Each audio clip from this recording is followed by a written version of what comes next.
Olá, e aí? Está animado com os seus estudos? Deixe nos seus comentários aí os seus pensamentos sobre o nosso estudo de hoje.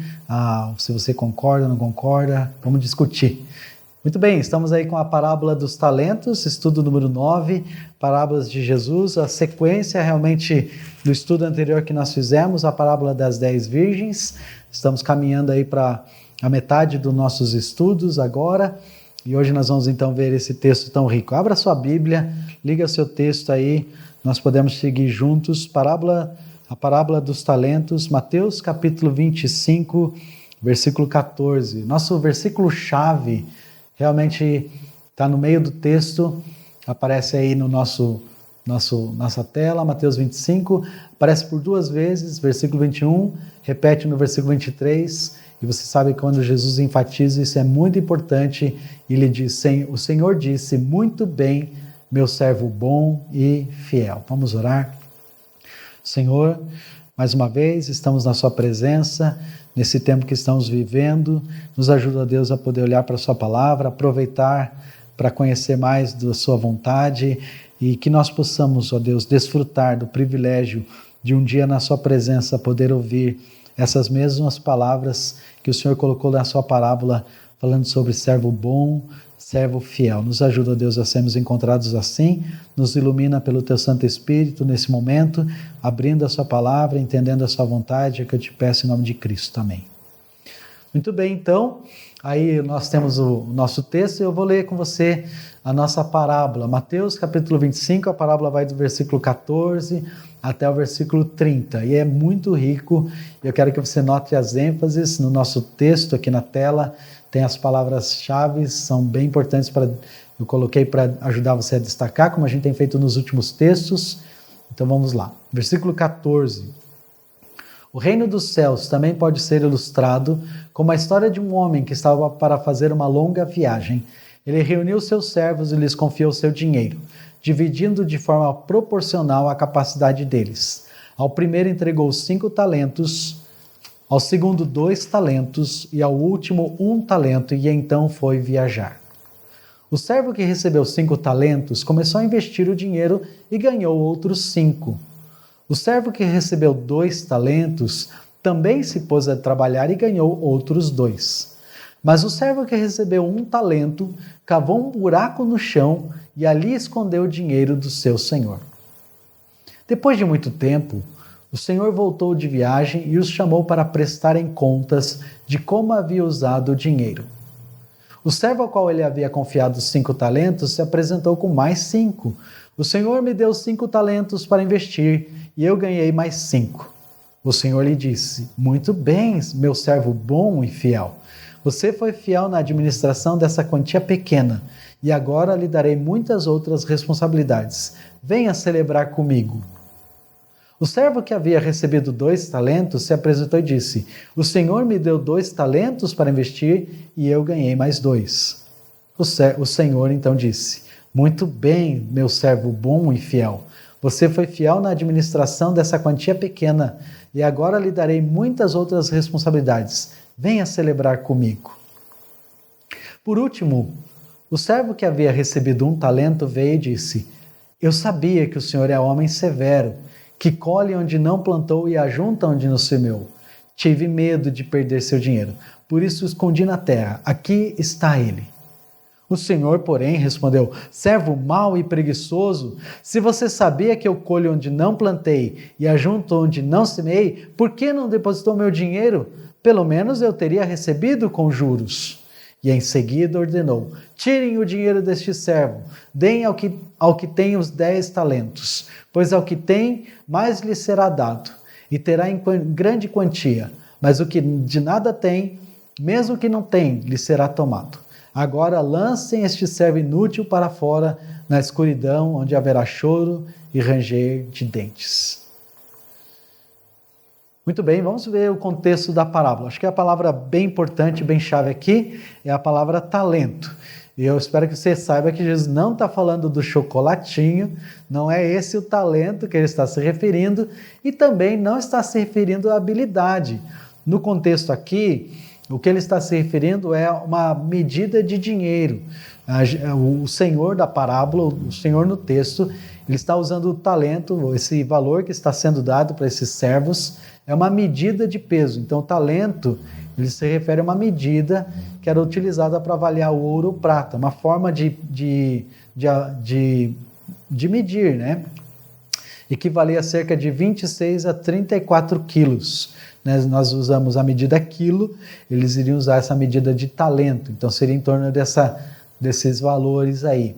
Nessa parábola, então, foi dada uma quantia entregue em dinheiro, talvez moedas, talvez barrinhas de ouro, barrinhas de prata, podia ser essa maneira, podia ser misturado, mas o que foi dado para eles é esse valor em dinheiro. Então, vamos entender aí. Eu fiz uma tabela para nos ajudar a poder aproveitar bem a aplicação quando nós chegarmos lá. Então, um talento, os especialistas definem hoje em dia que isso seria referente a mais ou menos $1.000. Um talento, então, seria o referencial a $1.000. Então, o primeiro servo ele recebeu $5.000. O segundo servo recebeu 2 talentos, seriam referente a $2.000, e o terceiro servo, 1 talento, referente a $1.000. Então, usando a tabela de hoje, nessa gravação que estamos tendo, o dólar hoje está a R$ 5,58. Então, eu fiz uma transposição aí, você pode fazer também. O primeiro servo ele recebeu $5.000, em torno de R$27.900. O segundo servo, $2.000, em torno de R$11.160. E o terceiro servo, recebendo 1 talento, em torno de $1.000, R$5.580. Não é uma quantia tão grande, mas é um valor significativo. Muito bem, então nós temos aí as nossas tabelas. Minha pergunta é, que decisão você tomaria se você recebesse esses valores hoje, seja 5.000, 2.000 ou $1.000, o que você faria para fazer esse dinheiro render durante alguns anos? Quais seriam as suas respostas? Pode debater na sua família aí. Se nós estivéssemos aqui na igreja, essa é uma oportunidade para a gente compartilhar. O que você faria? Eu estava vendo algumas maneiras, alguns sites, eu coloquei lá, como aplicar o meu dinheiro, como investir o meu dinheiro. Então, algumas ideias que alguns sites colocaram. Eu achei tão interessante que tinha um teste, um site que dizia assim, rico não poupa, rico investe. Então eu tenho que aprender a investir, não só poupar. Mas eles falaram assim, anotei três situações. A primeira que eles colocaram como vamos supor, a menos rentável, que é melhor do que nada, pelo menos melhor do que guardar o dinheiro em casa, é a poupança. Dá um rendimento bem baixo, mas é um rendimento seguro. O segundo aqui que eles colocaram é título de renda fixa. Agora, por favor, não vai fazer essas aplicações sem entender bem o que está acontecendo, tá bom? Eu só li superficialmente sobre essas aplicações. Então, o segundo foi título de renda fixa. E o terceiro, fundo de crédito privado. Então, essas são algumas coisas, e o que eu achei interessante é que vários sites colocam basicamente na mesma sequência. Então, eu até fiquei interessado. Talvez, se eu tiver um dinheirinho, dá para fazer um investimento. Agora, nós precisamos entender como que o homem do tempo de Jesus, ele estava ouvindo essa parábola, porque a gente fez uma aplicação para nós, né, para os nossos dias. Mas qual que era a realidade dessas pessoas que estão aqui? Nota que nos dias de Jesus, um trabalhador rural levaria cerca de 20 anos para receber um talento, ou seja, o trabalho mais simples. Mas isso não é receber o salário do dia de trabalho e pagar água, luz, condomínio, o aluguel, não. Ele tinha que guardar o valor total, integral. E isso durante 20 anos, isso então daria para ele juntar 1 talento. Você vê que é um valor realmente substantivo, até mesmo para o servo que recebeu 1 talento. Ele recebeu o valor de 20 anos de trabalho. O segundo servo ele recebeu 2 talentos, ou seja, referente a 40 anos de trabalho. E o último, o servo que recebeu 5 talentos, ele recebeu um valor referente a 100 anos de trabalho, mais do que uma vida, para administrar esse valor. Com certeza, esses homens ficaram com medo por causa da responsabilidade. Talvez não medo, mas uma responsabilidade. Havia uma seriedade no que estava acontecendo aqui. Então, o contexto da parábola. O contexto maior, como a gente já falou sobre isso, está falando sobre Mateus 24, 25, o que nós chamamos de o pequeno apocalipse. Jesus está fazendo um resumo. Se você lembra do nosso estudo passado, estudo 8, nós falamos sobre a parábola das 10 virgens. Jesus ele está fazendo uma aplicação de tudo que ele ensinou em Mateus capítulo 24, 25. E aí, Jesus ele acabou de apresentar a parábola das 10 virgens. E lembra qual era a ênfase? Jesus falou sobre a importância de estarmos vigilantes, ou seja, de sermos prudentes, pacientes, responsáveis. Agora, nesse momento, com essa parábola, nota que o jeito que Jesus começa essa parábola, né? Pois será como um homem que... Ele continua da parábola anterior, ele caminha para enfatizar um outro aspecto importante sobre o tempo que nós estamos vivendo. Jesus ele descreve um homem muito rico que confia a alguns de seus servos, seus escravos, a administração dos seus bens em dinheiro. Ele dá esses montantes para eles: 1 talento, 2 talentos e 5 talentos. Esse homem, esse senhor, ele esperava encontrar em seus servos, quando ele voltasse, as mesmas qualidades que Jesus espera ver em nós quando ele buscar a sua igreja. Então, o princípio maior que está nessas parábolas é as virtudes que Jesus Cristo espera encontrar quando ele voltar para buscar a sua igreja, o que ele espera de nós, o que nós devemos fazer. Então, a palavra-chave aqui é fidelidade. Esse é o ensinamento maior da parábola. É isso que Jesus Cristo está destacando. Enquanto na parábola anterior das 10 virgens está destacando a importância de vigiar, a segunda ênfase que Jesus dá é fidelidade. Agora, como é que nós devemos fazer isso? Quais são essas virtudes que Jesus Cristo espera de nós? Como é que nós podemos ser fiéis? Como é que pode aplicar a fidelidade? Então, primeira coisa é capacidade. Nós vemos isso dentro da parábola muito claramente, não é? O Senhor Jesus Cristo, ele conhecia cada um dos seus servos. O Senhor aqui, no caso, é o Senhor da parábola, né, que Jesus está contando. Por isso, ele não deu a mesma quantidade de talentos a cada um, mas o fez conforme a capacidade que cada um deles tinha para administrar. Quando Jesus Cristo voltar, o que será levado em conta é quão fiéis nós fomos, e isso conforme a capacidade de cada um. Ou seja, em outras palavras, você deve usar toda a capacidade que o Senhor lhe deu. É muito sutil. Nossos dias, a gente fica olhando para os outros e fica comparando, poxa, eu não tenho esses dons, eu não tenho essa habilidade para fazer isso que essa pessoa faz. Eu não posso ensinar as crianças porque eu não sei fazer isso, eu não posso ajudar nessa área.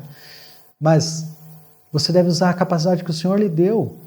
Independente de qual seja o tamanho da sua capacidade, você precisa ser fiel com aquilo que o Senhor lhe tem dado.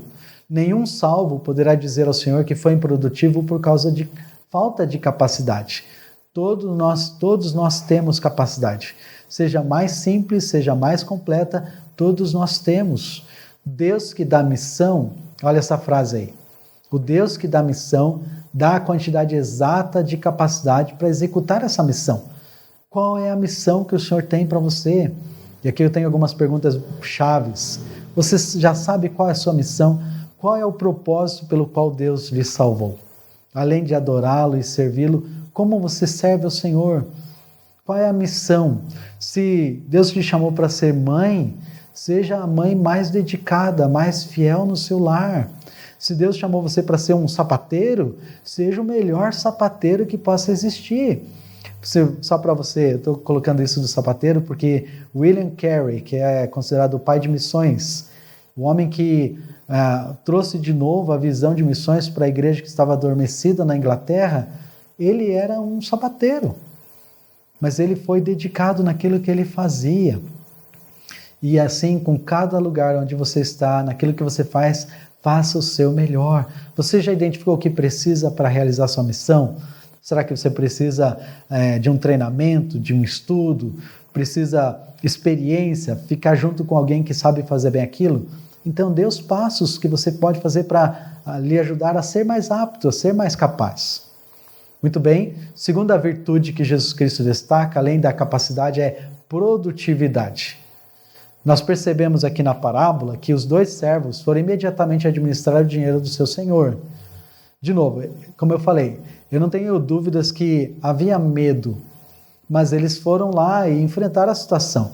O terceiro servo, ele foi preguiçoso.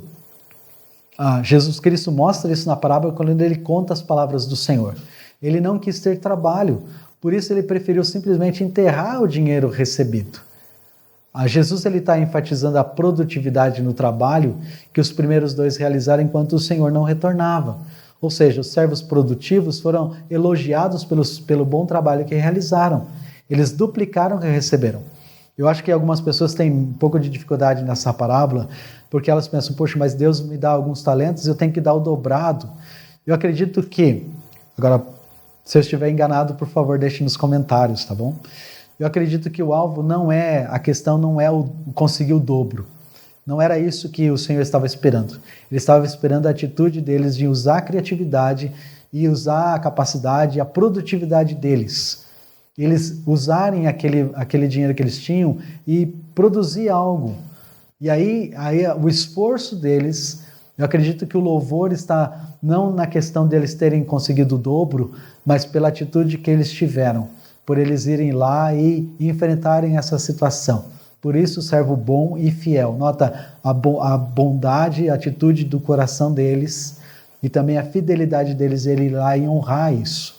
Já o servo preguiçoso, ele foi chamado de mau e negligente. Ou seja, o Senhor da parábola, ele está vendo as intenções do coração daquele servo e por isso ele era preguiçoso. Qual a aplicação que a gente pode fazer aqui? O quanto você tem sido produtivo para o reino de Deus? O quanto você tem buscado fazer as coisas para que o reino de Deus seja ainda mais engrandecido com a sua vida? Quais têm sido as suas motivações para servir ao Senhor? Quais têm sido o foco? Onde seus olhos têm permanecido nos últimos tempos? Você focaliza muito as coisas dessa vida, desse mundo? Ou você tem os olhos voltados para o futuro, para os investimentos de valor eterno, que vão além dessa vida? Lembra que Jesus Cristo ele falou muito sobre isso, sobre onde nós estamos colocando os nossos tesouros. O seu serviço no reino, próxima terceira pergunta ali, o seu serviço no reino reflete fielmente o caráter do seu Senhor? Você sabe que nós temos um Deus que é um Deus criador, um Deus produtivo, um Deus que produz tanto em nossas vidas, nos abençoa com tanto. Como você tem usado aquilo que Deus tem colocado em suas mãos? O seu tempo, as suas habilidades, suas capacidades. Como você tem usado isso? Você tem sido produtivo ou tem permitido que a preguiça domine, que o relaxamento controle, que a displicência seja presente? Não deve ser assim. Deus nos salvou para sermos produtivos e até que Ele volte, o que Ele espera é que nós sejamos fiéis, sendo produtivos, produzindo, agindo, criando, possibilitando, permitindo pessoas a crescerem, a conhecerem o seu reino, a sua vontade, vivendo uma vida que honra ao Senhor, como um cidadão do reino que nós somos. Então, não somente capacidade, produtividade, mas também, terceira virtude que o Senhor Jesus espera encontrar nos seus salvos quando Ele voltar é fidelidade. Eu quero definir um pouquinho mais. Tem uma frase desse treinador, eu não concordo com tudo que ele faz, com tudo que ele já viveu, mas tem coisas que a gente não pode negar. Essa é uma frase, se você estudar um pouco a vida desse técnico, Vanderlei Luxemburgo, é um motto, um lema da vida dele. Ele coloca isso em vários lugares da sua biografia, do seu trabalho. Ele diz: o medo de perder tira a vontade de ganhar. De novo, voltando à questão do medo. Irmãos, não é errado você ter medo. O problema é você permitir que o medo controle a sua obediência a Deus. Nossa fidelidade, ela precisa vir em primeiro lugar. O Senhor, ele sabia, o Senhor da parábola, ele sabia que a sua volta seria demorada. O Senhor, ele confia uma grande quantidade de dinheiro para cada um desses servos investir. Até mesmo um talento é um valor significativo que aquele servo deveria investir. Lembra o trabalho de 20 anos de uma pessoa? O servo que recebeu um talento foi preguiçoso, ele foi negligente, ele foi mentiroso até mesmo na sua argumentação. Interessante a maneira como ele fala. Olha comigo, se você está com a Bíblia aberta ali, no versículo 24. Chegando por fim, o que receberam um talento disse: Senhor, sabendo que és homem severo, que ceifas onde não semeaste, e ajuntas onde não espalhaste, receoso escondi na terra o teu talento, aqui tens o que é teu. Ou seja, ele ainda mentiu. Ele está dizendo em outras palavras: Senhor, eu sabia que o Senhor é mau. E o Senhor ia pedir coisa que é injusta. Por isso que eu acredito que o louvor não está no ganho dos outros servos, mas na atitude daqueles servos. Porque o que o Senhor reivindica logo em seguida é a atitude do servo. Olha o que ele diz. Respondeu-lhe, porém, o Senhor. Nota que ele usa de ironia, né? Servo mau e negligente, sabias que ceifo onde não semeei e ajunto e não espalhei? Você acha, se eu sou tão ruim assim, por que você não fez o mínimo? Cumpria, portanto, versículo 27, que entregastes o meu dinheiro aos banqueiros, e eu, ao voltar, receberia com juros o que é meu. Então, assim, no mínimo, você não devia ter esse. Você sabe que eu sou tão ruim assim, então não devia ter enterrado o dinheiro, pelo menos colocasse no banco, e aí ia ter um jurinho dessa poupança. Mas nem isso você fez, porque você é mau, porque você é infiel. Irmãos, precisamos ser muito cuidadosos para não estarmos enterrando os talentos que Deus nos dá. Porque quando você não usa, e talentos aqui de diversas formas, a pergunta aqui no nosso quadro é: o que você tem feito para o reino de Deus? O que você tem feito nesses dias? É verdade, nós estamos vivendo num contexto ainda de quarentena, há restrições, mas ainda há oportunidade de servir o Senhor, de testemunhar do Senhor, aonde você está, com quem você conversa, com pessoas que estão ao seu redor, que você pode alcançá-las com seu WhatsApp. Você tem sido íntegro e submisso no serviço do reino de Deus? Há uma inteireza no seu coração, dos seus motivos, suas motivações? É possível ver essas marcas em sua vida, essas marcas que nós vimos aqui, de usar sua capacidade, sua produtividade, sua fidelidade? Se elas não estão presentes, então essa é a hora de mudar, de fazer com que essas virtudes sejam colocadas. Eu creio que Jesus contou essas parábolas para desafiar os seus discípulos a avaliarem seus corações. E para cada um dos servos de Deus na história, cada um dos seus filhos, olhar para essas parábolas e olhar para o mundo, e Deus sabe que nós enfrentamos um dilema. Nós enfrentamos o medo, mas nós devemos olhar além do medo e olhar para aquilo que Deus nos tem dado, os talentos, as oportunidades que Deus tem nos dado em nossas vidas, para servirmos Ele. Qual é a aplicação então da parábola? Quero olhar algumas aplicações aqui bem práticas. Seja um bom mordomo das oportunidades que Deus lhe dá. Mordomia significa administrar bem aquilo que Deus está dando. Nós somos servos do Senhor. Tudo que nós temos é dado pelo Senhor. Então, Deus ele se importa com a sua fidelidade. Nós seremos julgados, outro ensinamento aqui, nós seremos julgados com base, não seremos julgados apenas com base naquilo que fizemos, mas também pelo que deixamos de fazer. Você entende essa frase que eu acabei de citar aqui? Algumas vezes, conversando com o pastor Paulo, trabalhando aqui na igreja, a gente conversa e às vezes a gente erra muito em nossas mensagens, porque muitas vezes nós ficamos focalizando naquilo que as pessoas não fazem. Mas uma coisa importante que nós precisamos lembrar é que Deus vai cobrar também, não só, pastor, eu não fiz aquilo errado, mas você fez o que é certo? Você fez aquilo que você devia fazer? Porque Deus também vai cobrar isso. Não somente daquilo que você não fez errado. Que bom que você não fez errado. Que bom que você não está pecando. Porém, você está obedecendo? Você está sendo obediente ao Senhor? Está sendo fiel? Faça as coisas tendo em vista a volta de Jesus. Quando você prestará contas da sua vida a Ele. Olha essa expressão do nosso texto, servo bom e fiel. Essas palavras eu acredito que nós vamos ouvir da boca do Senhor, mas só aqueles que foram verdadeiramente fiéis ao Senhor. Aquele que foi negligente e mau, não espere ouvir essas palavras.